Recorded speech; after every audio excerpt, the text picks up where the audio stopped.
जगन्नाथ मोर गोटे भाई कहते भाई मन को स्थिर रखी होना कंट्रोल करी होना। आपणकर प्रश्न एति थिला उत्तर शुणु। मन को स्थिर करने कंट्रोल करने बहुत कष्टदायक। बड़ बड़ सन्यासी माने महात्मा माने ज्ञानी माने भक्त माने भी कंट्रोल करने स्थिर करने बेलके तांका पाई बहुत कष्ट हो जाउची। किंतु किछि टाइम पाई मन स्थिर हो जीवो, मन कंट्रोल हो जीवो। चारोटी उपाय मानिने। प्रथम उपाय होची ईश्वर ऊपर विश्वास रखिबो। जेकोसी कर्म करिबो सेइटारे मन देव। आ सबु बेले मनरे स्मरण करथुवो ईश्वर को।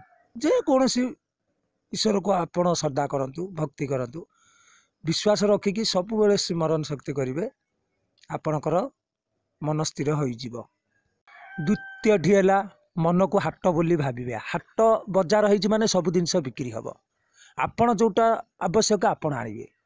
अर्थात आपणकर जो कर्म करियार कथा से कर्म करिबो, अलगा कथारे अलगा ये मन देबेनी, ताहाने मन स्थिर हो जीवो।